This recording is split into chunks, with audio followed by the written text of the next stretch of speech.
Hey GenderqueerChat. So, welcome to GenderqueerChat. It is Tuesday, and I'm going to make my video for this week. So, it's a good topic this week, and I will read it off. I don't have my glasses, so I'm going to just have to squint and read it. So, the topic is Genderqueer 101. How do you explain the fundamentals of genderqueerdom or gender variance to people who know nothing about it? So how do I explain genderqueerdom to people who don't understand it, or people who know nothing about it? I don't. That's my really quick, short answer, is that I really don't. I don't find myself in situations where I have to explain things like gender variance or even my transness or whatever else to anybody. And I'm quite happy with that in a lot of ways. I don't feel like I feel like a lot of things that relate to my gender and stuff is a very personal kind of thing, so I'm quite happy to have a private life and not talk about that stuff to people in public and stuff. But most of that is also because there's an awkwardness to that, just because there are no situations where a person would really talk about gender variance, as far as I've come across. There's just nothing that I do in my life where I feel like, oh, this is the time to be like, hey, have you read this pamphlet on being genderqueer? So yeah, it just kind of doesn't happen. However, I'd like to answer this as far as hypothetically, if I were in situations where I were asked questions respectfully about my genderqueerness or my gender variance or something like that, which would probably start out with something like, hey, you look different, or you're so different than everybody, or something like that. I think that it would be very individual. It's a very difficult thing to explain, and I think that gender variance is a really broad kind of thing. As it has in the title, there's variance. So because of that immense amount of diversity, the best thing that I can do, I think, is to explain my own experience to other people, and not necessarily give a full kind of explanation of what it is to be genderqueer and stuff like that to different people, because it is such a diverse thing in itself.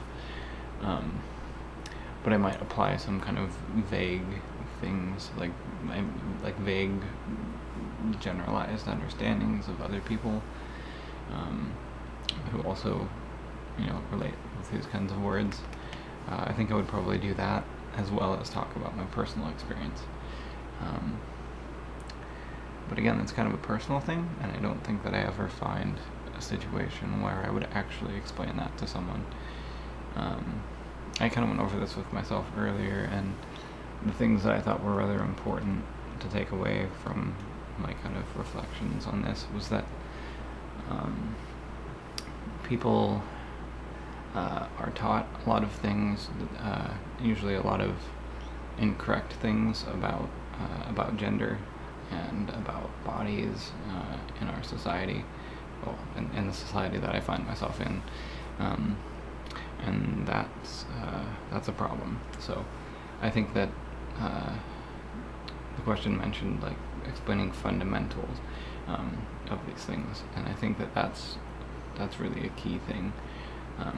To explain fundamentals, I think one has to understand what those fundamentals are themselves, because if you're kind of rewriting something which is fundamental, then it's good to know that you're rewriting it in a truthful and accurate sort of way. So I guess that the best thing I can do is at least explain the difference between bodies and gender, because to me that's incredibly obvious, but it's obvious because I experience a noticeable kind of difference, and I've learned things over a number of years, so it's obvious to me, but to many people in the world that could be a process if they're even open to accepting what I have to say, or open to the possibility that they probably exist within this thing called the gender binary, and they probably exist within that unknowingly. So to provide them with like an understanding which sort of undermines and eradicates their misunderstanding may actually be uncomfortable for someone, because people become comfortable with holding on to their beliefs and such, even if they're erroneous and incorrect. So yeah, I guess that's part of why I mostly wouldn't have much of like a interaction with people in that way. I don't really look to kind of actively verbally challenge the binary, and therefore provide some explanation of gender variancy to people. So I don't do that like verbally, but I think that the way that I do kind of do this is as I've said in other videos, to be myself. And I think that I do happen to be kind of noticeably different in appearance and behaviors and stuff, which is fairly natural for me. So I think that being able to do that is important. Just being myself can at least provide for other people a kind of diversity that they haven't seen. They're maybe used to seeing this thing and that thing, and getting certain responses from people and responding in always these certain ways. So I can at least be the kind of liquid in their boxy world, if I may, even though it's a little bit derogatory, or something.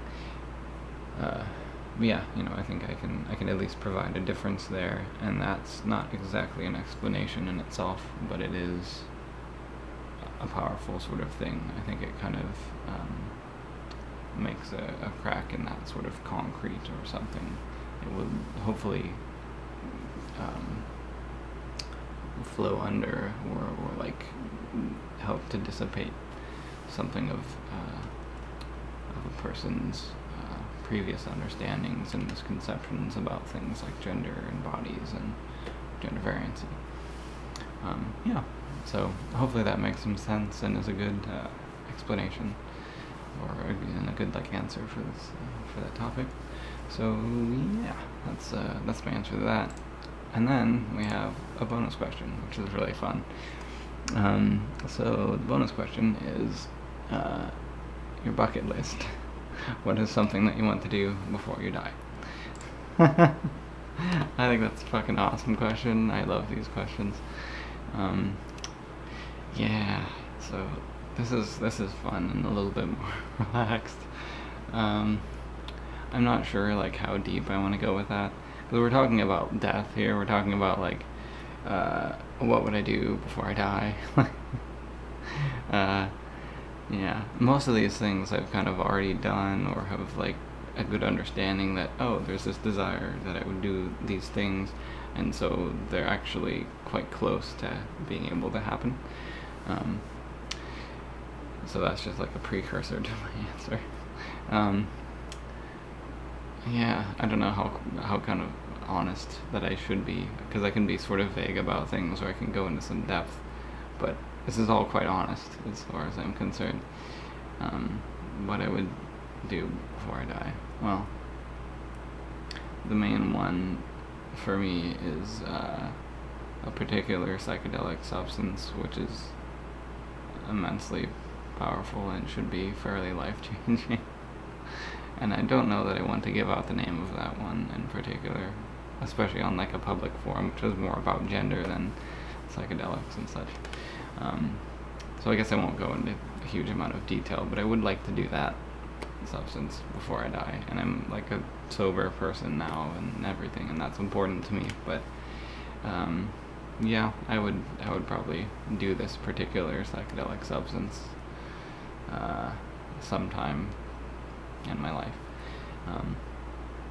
And then the other thing is more practical, which is like the surgery that I need, which is personal.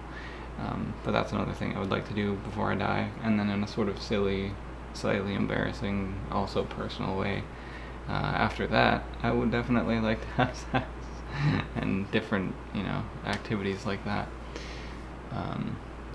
that relate to that. So that is, yeah, a post-surgery body, and just really sexually liberating myself. It's totally kind of embarrassing to talk about, but that's what I would do before I die. That's what I'd like to do. So yeah, those are the things that I would do before I die, and how I would explain gender variancy. So that's it for me this week. I look forward to seeing everybody else's topics and stuff. I know that some people have been sick, so I hope you guys will feel better soon, and definitely look forward to seeing your videos as well. So yeah, all right, everybody, take care, peace.